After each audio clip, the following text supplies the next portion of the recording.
അച്ഛാ എല്ലാ പ്രാവശ്യം വെക്കേഷൻ ഞങ്ങൾ അങ്ങോട്ടല്ലേ വരുന്നത്. ഈ പ്രാവശ്യം അച്ഛൻ ഇങ്ങോട്ട് വെക്കേഷൻ വന്നാൽ മതി. ആ ഇല്ലടാ മോനെ, എനിക്ക് ബോറടി. ബോറൊന്നും അടിക്കത്തില്ല. ഇവിടെ അച്ഛൻ്റെ പ്രായത്തിലുള്ള ഒരുപാട് ആൾക്കാരുണ്ട്. പിന്നെ എന്നെ കൊണ്ട് പണിയെടുപ്പിക്കാല്ലേ? ഒന്നും പറയണ്ട, ഞാൻ എന്തായാലും ടിക്കറ്റ് എടുക്കുക. അച്ഛൻ എന്തായാലും ഇങ്ങനെ വന്നാൽ മതി. ഓക്കെ, ശരി, ബൈ. Several days later. ഇവനെന്തോന്നിത്, ആണാണോ പെണ്ണാണോ നോക്കാം. എടാ എടാ എടാ ഒന്ന് ആഞ്ഞു കുത്തടാ. നിർത്തി അവമാനിക്കുവാണെന്ന്. 40-45 വയസ്സായാലും ഇതുവരെ ഒന്ന് കുത്താൻ പോലും അറിയത്തില്ല.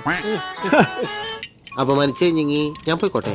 ആ അപമാനത്തിന് തന്നെ അപമാനമാണ് നീ. അർക്കിച്ചായോ, നിങ്ങളുടെ വീട്ടിൽ 2-3 പിള്ളേരൊക്കെ ഇല്ലേ? സ്ഥലവും ഇല്ലേ? അവന്മാര് പണിയൊക്കെ എടുക്കൂ? എവിടെ ഓർക്കിച്ചായന്റെ 2-3 ഏക്കർ ചുമ്മാ കിടക്കണ്, ഒരു പ്രയോജനം ഇല്ലെന്ന്. അപ്പൊ ഒരു കാര്യം ചെയ്യാം, ഇത് കഴിയട്ടെ, നമുക്ക് അങ്ങോട്ട് പോവാം. അവന്മാരെ ഒന്ന് നേരെയാക്കി എടുക്കാനുണ്ട്.